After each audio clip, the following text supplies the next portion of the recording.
नमस्कार मित्रों, हम शहीदी दिवस मनाकर किसकी गरिमापूर्ण जीवन की वकालत करते हैं?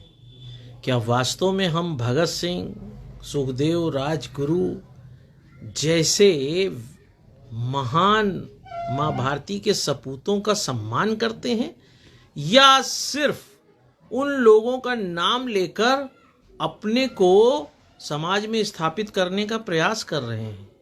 एक शहीद का इस स्वतंत्र भारत में क्या महत्व है? क्या वास्तव में उस शहीद को हम अपने दिलों में रख पाए हैं? और यह बात मैं इसलिए कह पाया क्योंकि विगत 10 वर्षों से जब मैंने बॉम्बे की यात्रा करते समय बॉम्बे और थाने के बीच में एक सैंडर्स नाम का स्टेशन देखा, तो एक भारतीय होने के कारण मुझे इस बात की वेदना हुई कि जिस सैंडर्स के कारण भगत सिंह, सुखदेव, राजगुरु सब इस देश में शहीद हो गए, उस हत्यारे अंग्रेज का तो स्टेशन है, लेकिन भगत सिंह का स्टेशन उस जगह पर क्यों नहीं है? मैंने इसके लिए लगातार लिखा पढ़ी करी।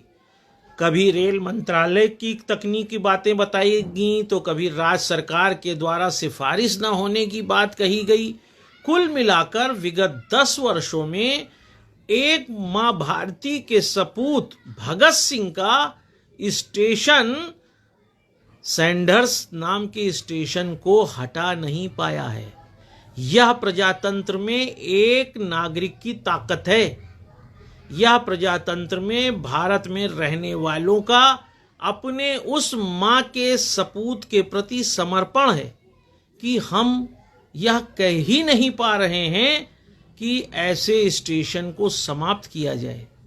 क्या हम लोग इसी तरह के हत्यारे या माँ भारती के सपूतों के हत्यारों के स्टेशन के साथ जीकर ही शहीद दिवस मनाते रहेंगे? किस तरह के उनके गरिमापूर्ण जीवन के संवैधानिक अधिकारों को वर्तमान के भारतीय नागरिक सुरक्षित रख रहे हैं? किस तरह से उस शहीद हो गए माँ भारती के सपूत के मानवाधिकार को सुरक्षित करते हुए उसके नाम को हम लोग गरिमापूर्ण स्थान दे पा रहे हैं? सोचिए ज़रूर, और उस सोचने के साथ यह सोचिए कि क्या आपको इस बात की वकालत नहीं करनी चाहिए कि मुंबई थाने के बीच सैंडर्स स्टेशन का नाम तत्काल बदलकर भगत सिंह स्टेशन किया जाए? शायद यही सही शहीद दिवस होगा।